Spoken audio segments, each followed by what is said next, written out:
Welcome to Sisters in Crime Australia and Murder Mondays, where authors talk about their crime craft.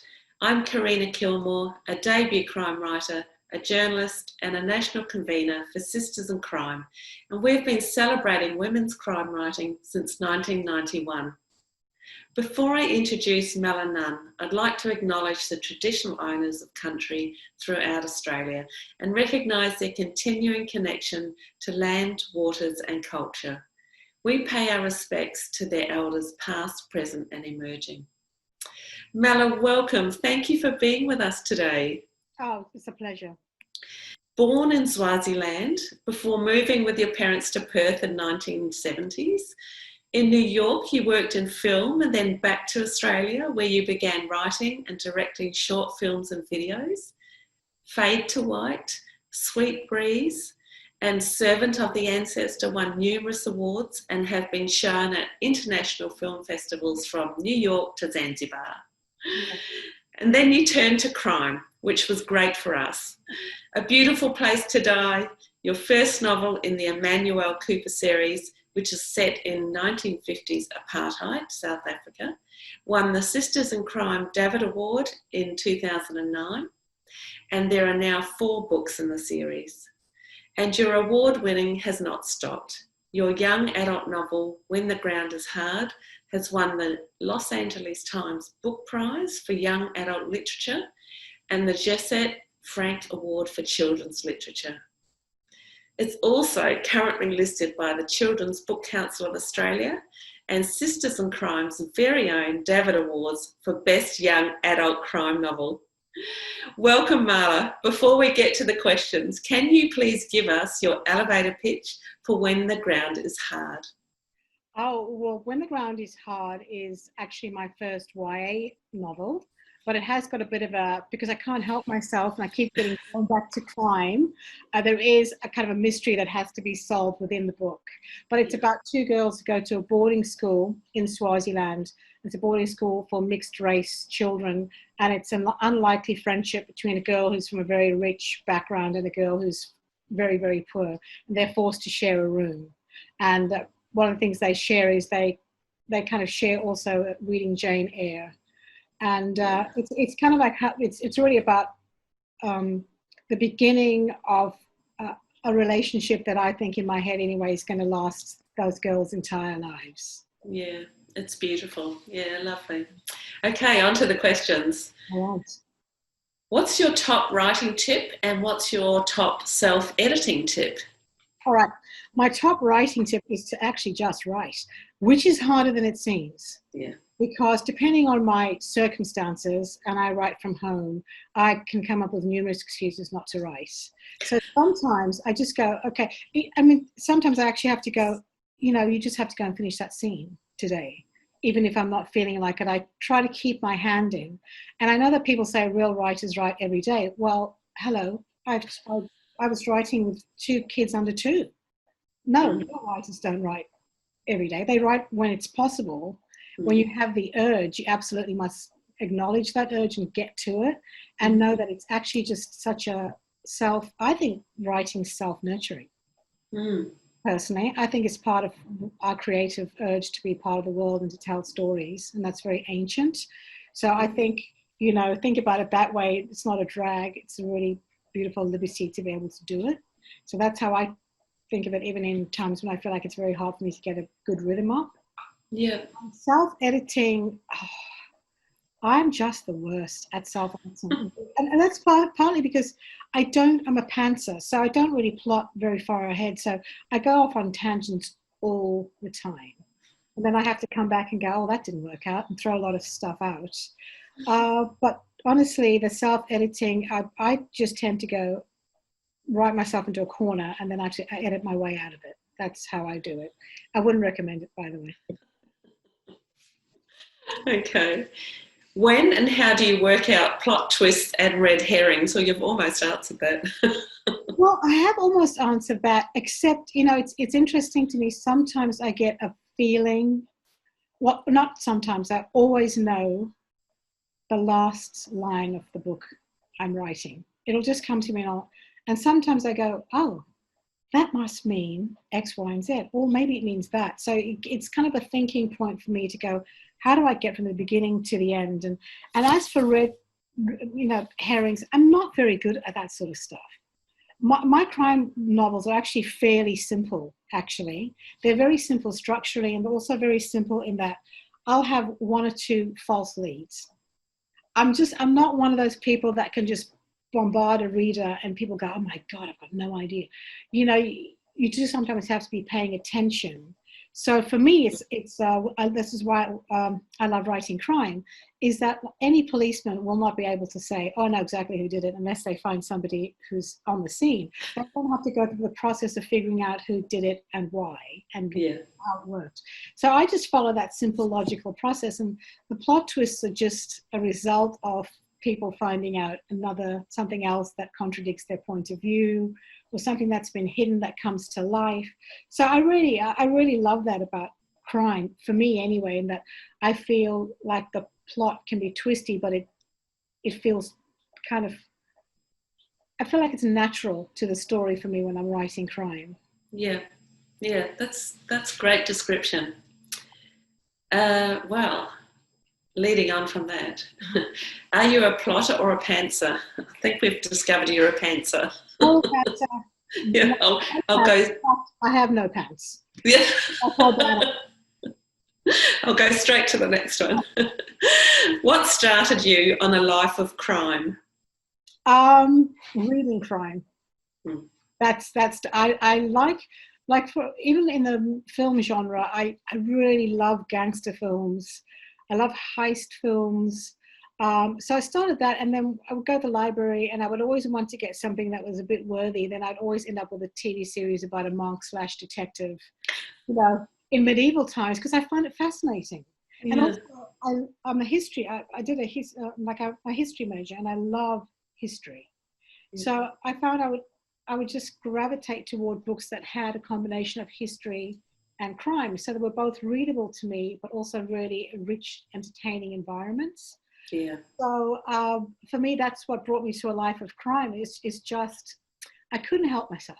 I'd go with all these intentions, and also in the process of doing that, I found that many crime books are incredibly. They can be trash.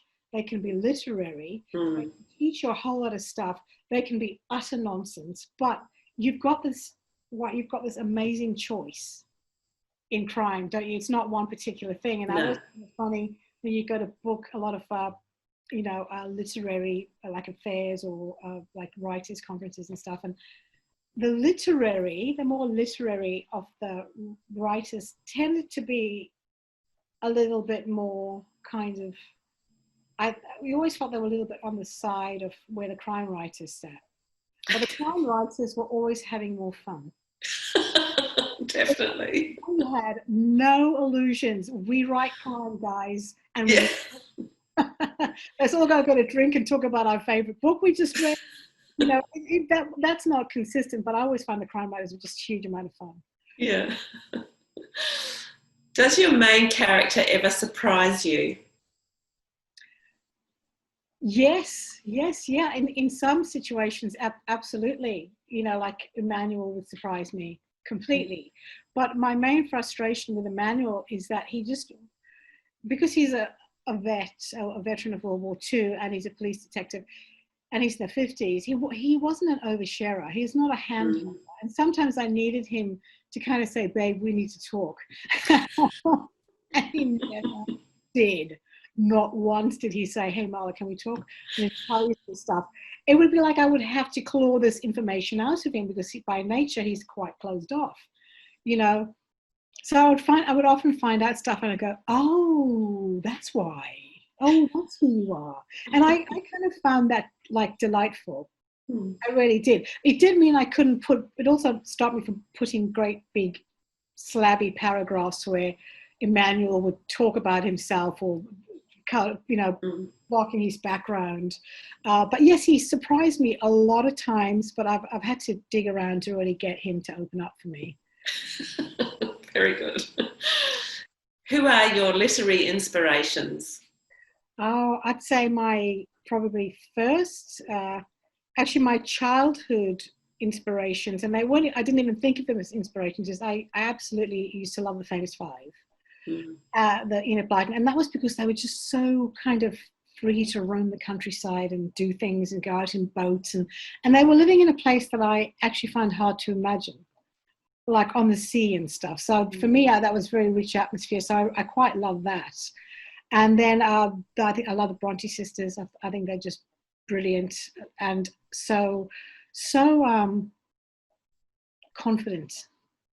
Do you know what I'm saying? They've really got control of their tale. Even if you think it's gone a bit off, they're very, very confident, set in their time, set in their place. They're beautiful writers. And I think that they were kind of inspirations. When it came to crime, I always thought about crime. I didn't think about it as white, but I certainly thought about it as more of an Agatha Christie-ish type thing.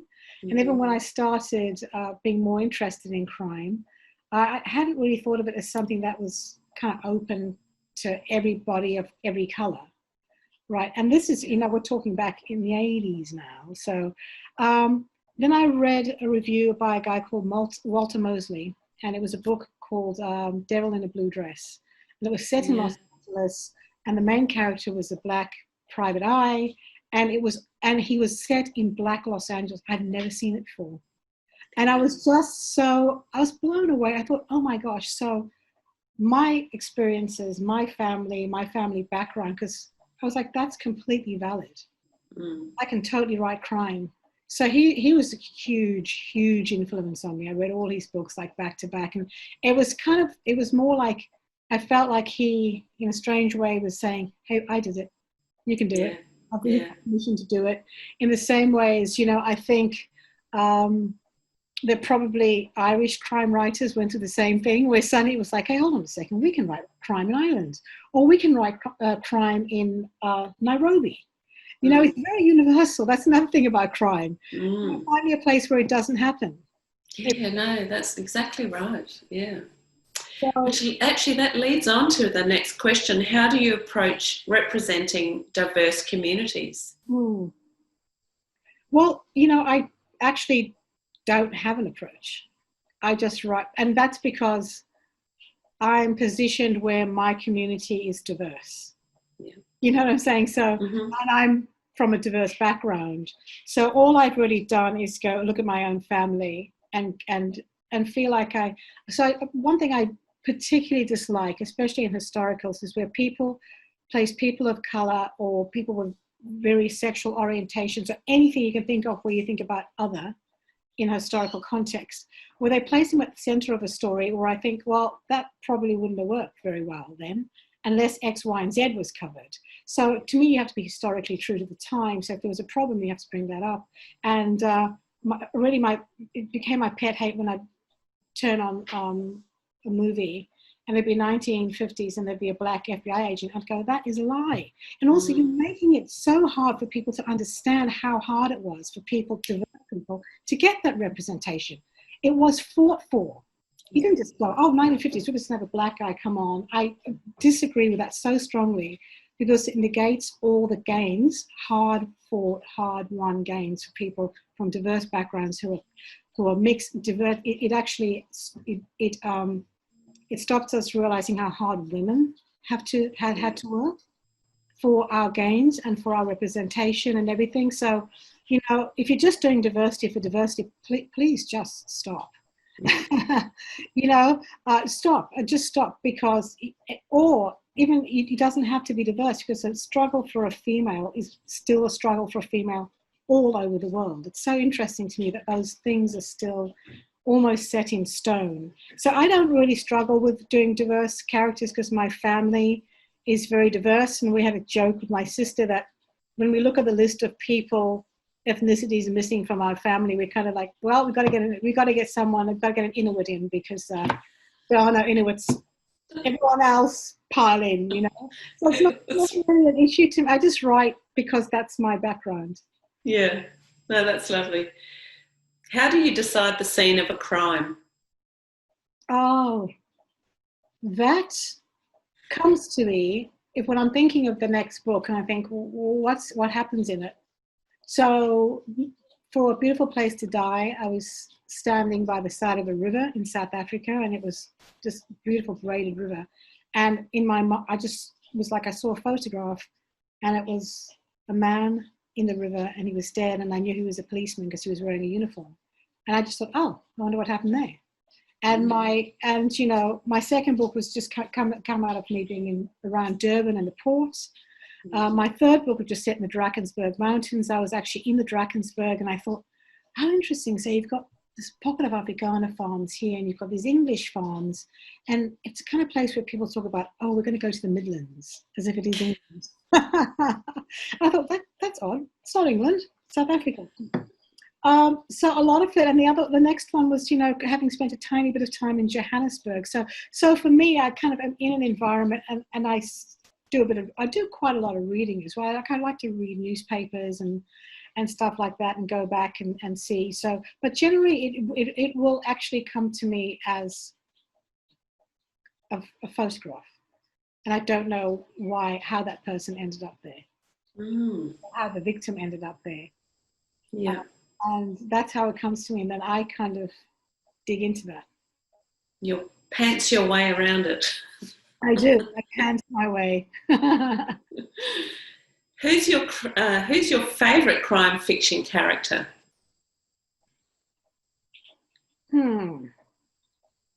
Well, that's a big one, but like, just really, because I've just talked about Walter Mosley so much, I'm going to have to say, yeah.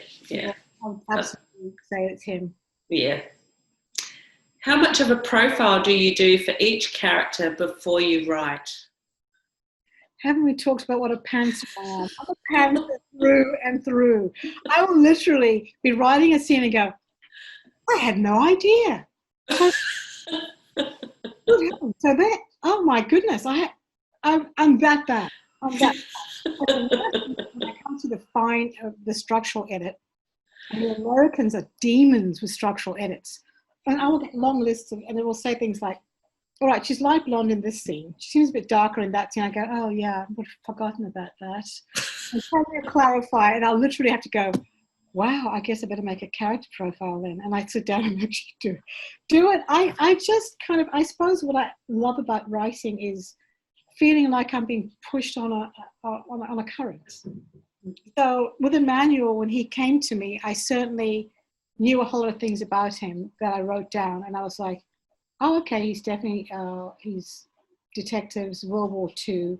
And I did a whole lot of lists, did a list for him.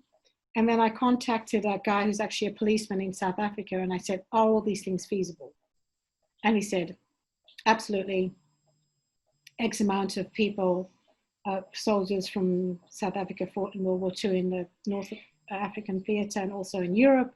So I tried to get some historical backing for it, but they got to a point where I'd gone to see this thing at the Sydney the Sydney Writers Festival, and the professor was asked, well, how do you gauge historical accuracy? And he said, well, you can't.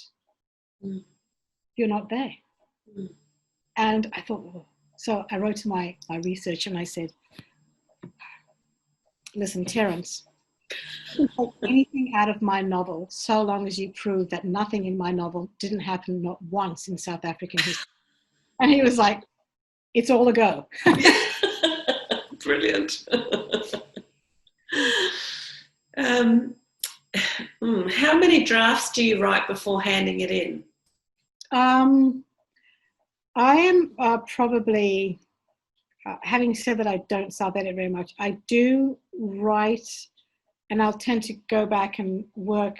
Often, by the time I come to my first draft, I've worked through the story probably 2 or 3 times in different ways and seeing where it's snagging and where it's not snagging. So my first draft is often probably a little bit more advanced. I'd love to be able to do a swirl draft, that just get it out of you as fast as possible. But I never do. I'll get to a certain point and then I'll go, oh, actually, no, I don't like the way that's pointing right now. I have to go back and I'll turn it around.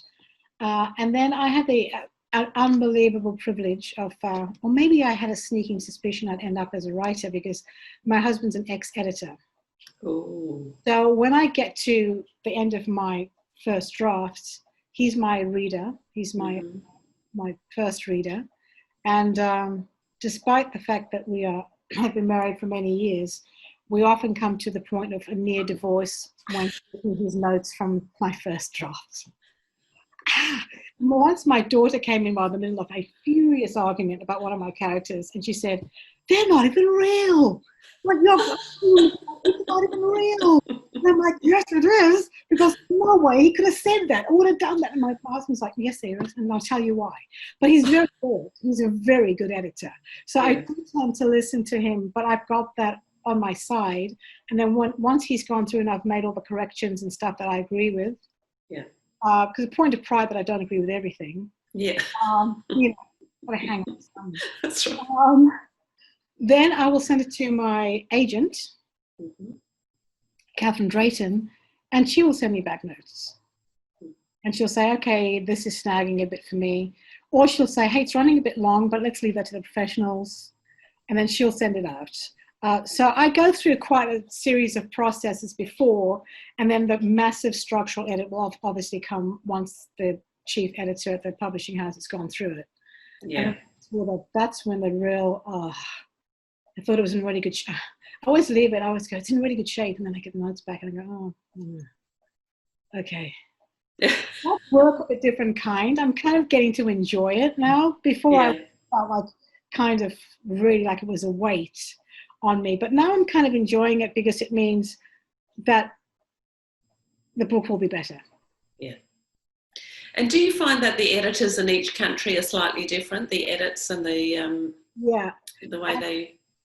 Yeah, they are, and every individual editor is different. So the editor I have right now at Putnam, she's worked in all sorts of different backgrounds, but man, you cannot get anything by this. The character really say this, and you're like, "Oh my God, it's page 10."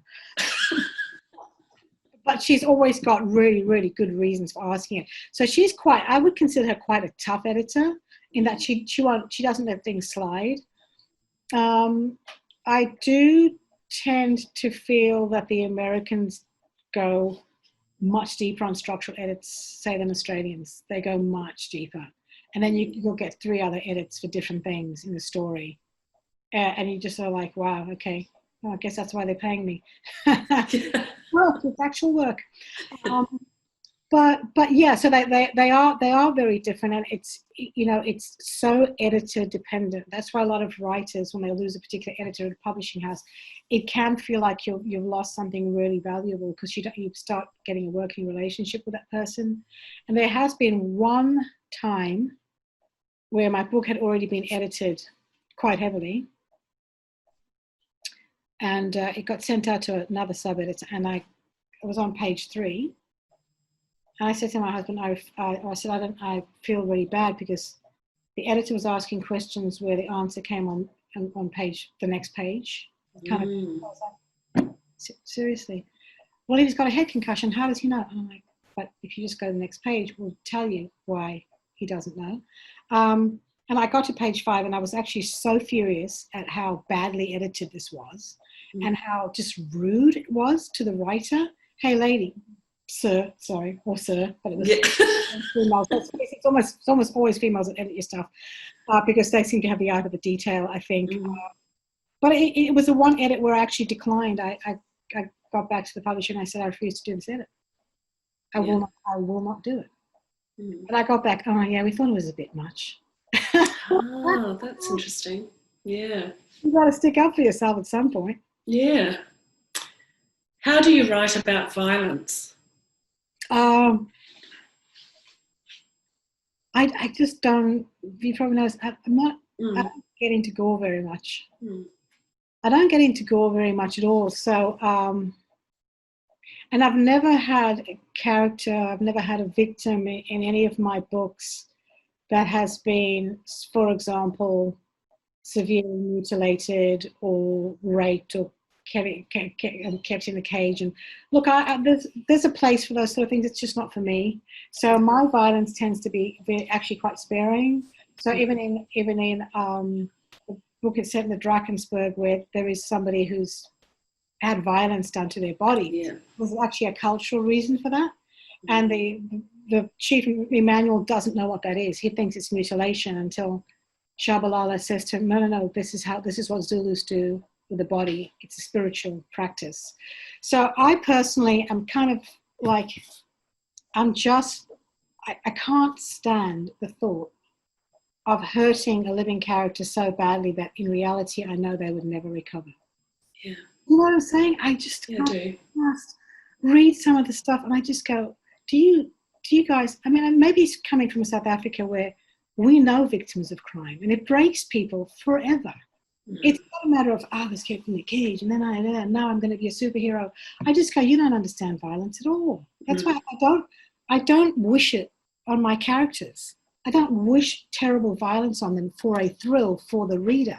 Yeah. I feel morally obliged to everyone I know in South Africa. I know this sounds awfully heavy, but I actually feel morally obliged to people who have really been hurt and have been killed. My God, do you know what living with violence is? It's the most awful, cruel thing. So when I see it where I think it's really just for spice, you know, and I finally just kind of, not with all the authors, but I slipped through the cracks with a lot of noir stuff because I was literally like, seriously? Yeah. Seriously? The body was laid out and then the dogs ate it and then blah, blah. And the nose was cut off for no fucking reason you can think of. Yeah. Literally. And you've got five murders every 6 months in your country. I just felt like it was pushing the envelope too far for me. There's got to be a real resonance for me. There's got to be a real boots on the ground for me. There's got to be some respect for me, for victims of crime, for people who work with it, for the people who are impacted by it. So that's why my violence is actually, I never do, I just can't use a heavy hand with it. I would feel ashamed to, actually. Yeah. No, thank you for that answer. Our last one for today. How would you get away with murder? Oh, how would I get away with murder? Oh, dearie me. Well, first of all, it's very hard though. If it's a crime of passion, then I'm afraid I'm not going to be getting away with anything because I'd be so furious I would just do it without thinking about it. But how would I do it? I mean, I played this game with my brother.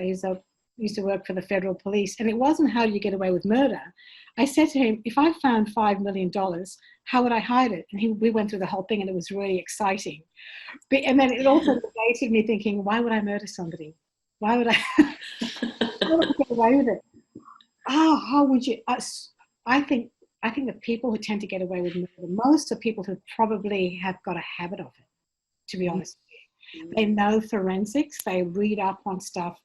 But even then, beforehand, I think you have to have an abiding interest in murder and getting away with it to get away with it. But having said that, Australia is a very big country and bones are still being examined from 15 years ago. So clearly someone got away with it. But again, something going back to the violence thing is that sometimes, you just read something, you think, oh, maybe there really is it. Maybe there really is justice. Was the Golden Gate killer who was just found, and you just think, thank you. Thank you to all those people who worked all those years and they would not let it go. That's right. All those decades. Those decades. Yeah. I'm glad there's those people around who are willing to do it.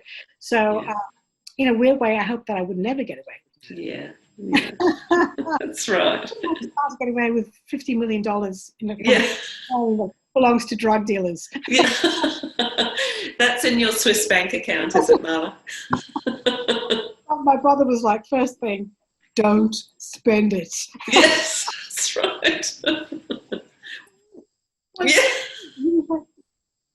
Dig a hole in your backyard and leave it there. He goes, you know how many criminals we've gone to? They've gone, yeah, mate, just found $1 million in the backyard, got no idea where it came from. And they first that story, the cops like, you're lying. They go, no. Couldn't believe it, almost had a heart attack. Just buried in my backyard, all this money. Just like, oh. So I would hope I'd have a cool head, no matter what I did. When I broke the law, I would hope I would have a cool head about it. Yeah. Malla, thank you for being with us today. It's been a pleasure to talk to you. Absolutely. Thank you. Thank you. Thank you for having me.